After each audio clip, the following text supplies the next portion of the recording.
At first when I came, I didn't feel that I'm in England. At first I saw a mosque and so many Asian people around and so many different people. So I felt that I am somewhere in my own country. Communities in Slough are catered for more like they would be in a large urban population. As you know, we have a large number of mosques, gurdwaras and temples in Slough. When I came here, I got to know a lot of Asian, I have a lot of Asian friends, and I didn't have that before in my life, earlier stages of my life. When I came to England, for me, shock was a lot of people from outside. First, where I came from, we were like one community, one people, one language, one religion, let's say, and it's all very, very similar. Coming to Slough, we've just seen the diversity of Slough. There's people from different communities, different faiths, different cultures. I think this is the main thing, is the differences, the diversity of Slough. That was a big difference for me. Normally you wouldn't find this in a town the size of Slough, and I think it's testament to the cohesion of the communities in Slough. For a town that could have significant cohesion issues, it seems to be a fairly cohesive place.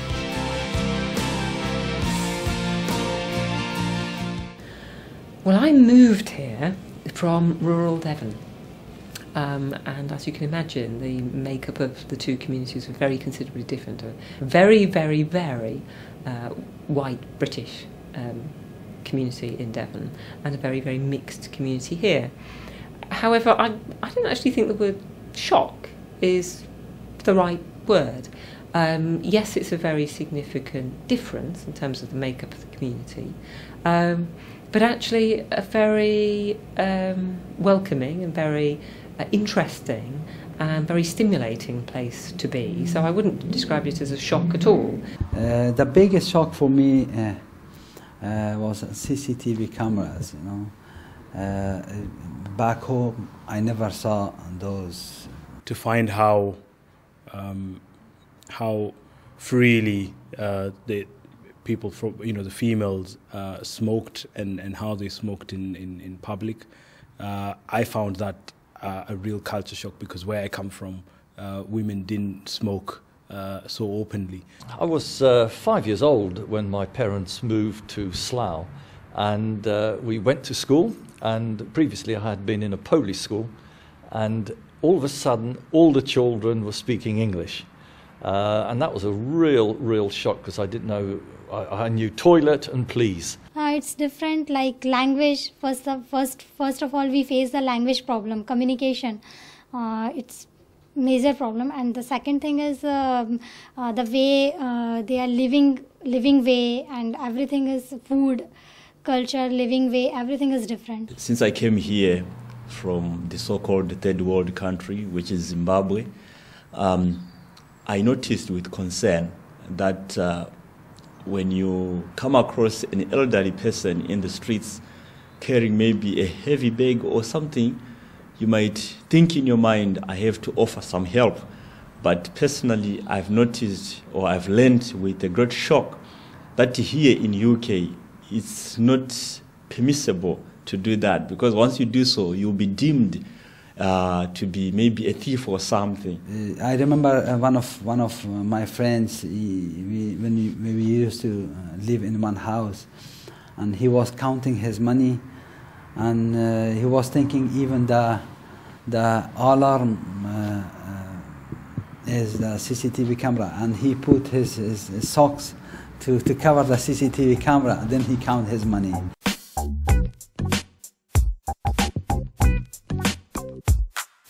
I think food is another way of language, maybe. That's what I think, because a lot of people use food as a way to communicate as well.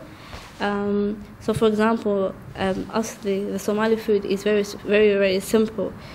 There's not many Somali restaurants or any of that in Slough, but it gave me the chance to experience other foods.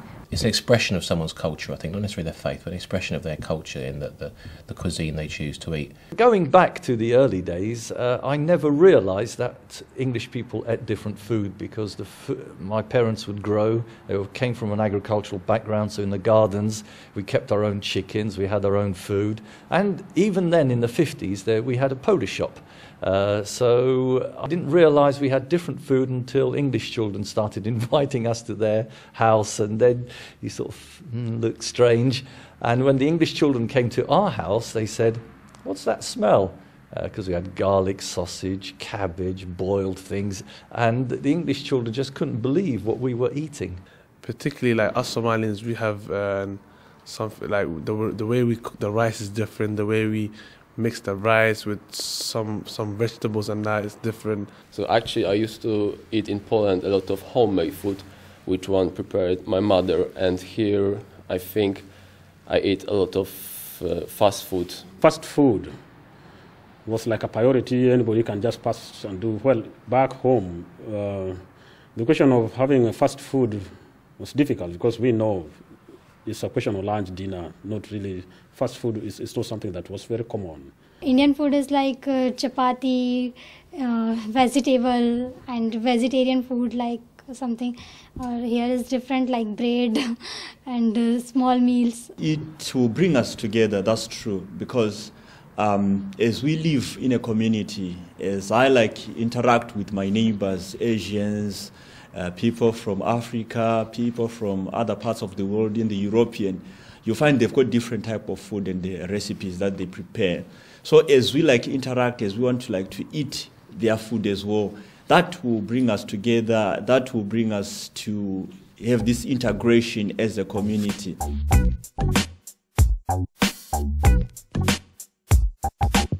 On the sides of women, they are almost going naked when it comes to summer, which we are not used to in where I came from. Not so much of a cultural difference or an ethnic difference, but sometimes whether one is clean, ironed and dressed in a formal way as opposed to not clean, ironed and dressed in a very scruffy way. Those things people find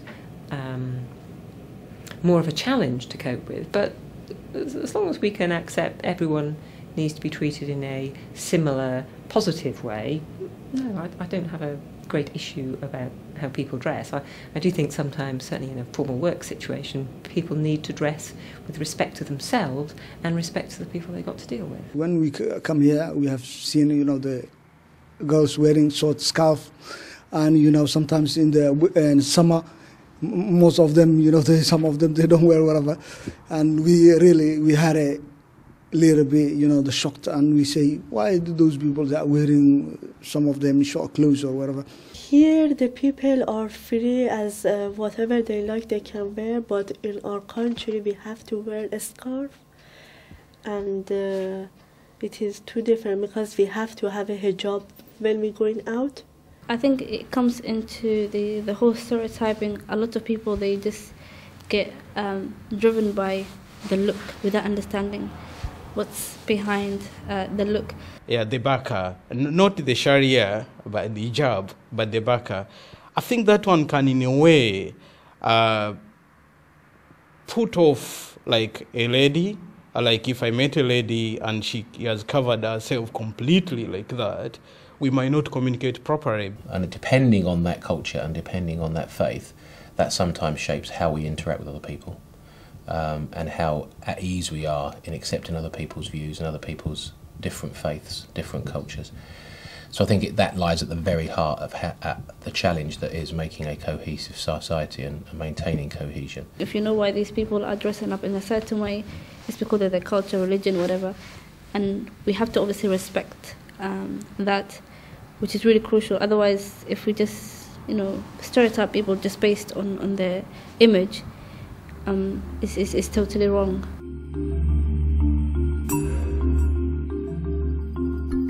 My experience, I never saw some religion offend me or or my religion offend somebody else. So I think if we go a little bit away from politics, all religion are saying the same thing. You have to be good, you have to think good, you have to behave good. What is good to me can be an offense to someone, but truly speaking, it's a challenge. It is a challenge. I don't know how to put it. up to now, I'm still puzzled because there are things that people practice as cultures and they seem it to be a good thing from their country of origin. But when you come and try to practice it here, it tends to be a challenge, it tends to be something that is not acceptable. If you want your religion to be respected, you have to go and respect other religions first.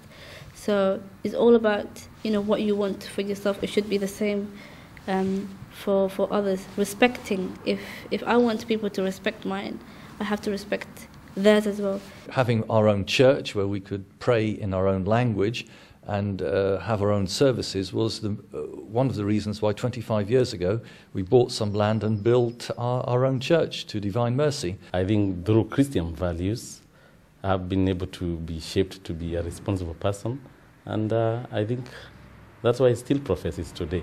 I profess it today.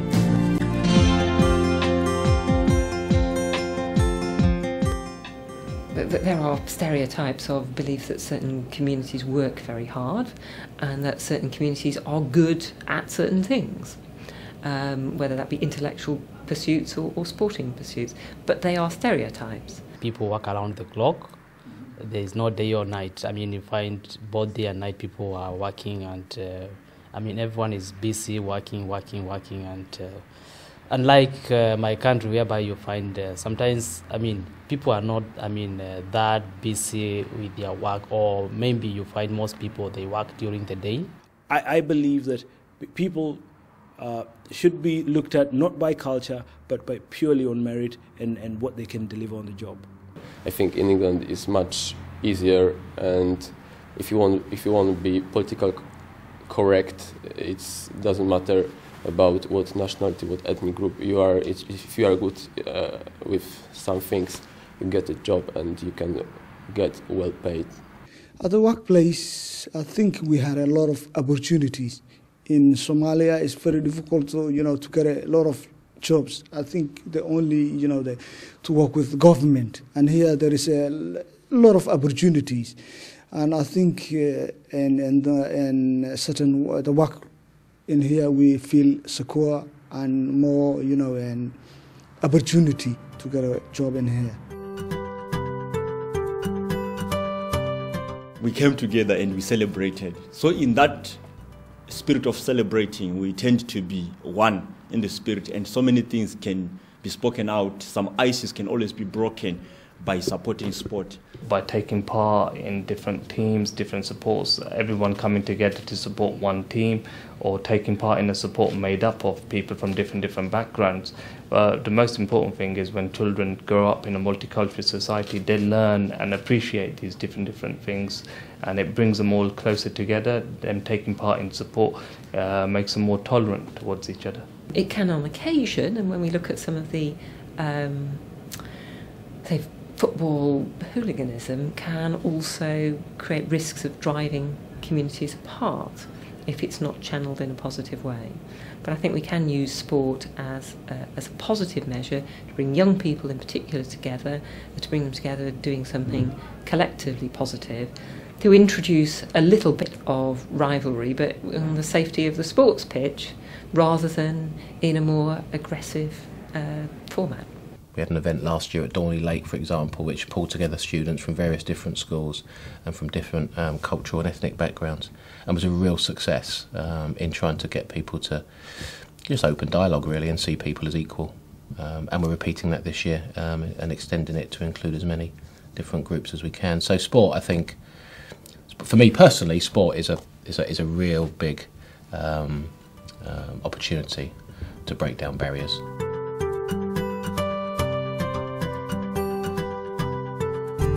So in a place like Slough, I would hope that people relate to being part of Slough as much as they might relate to being part of a particular community in Slough.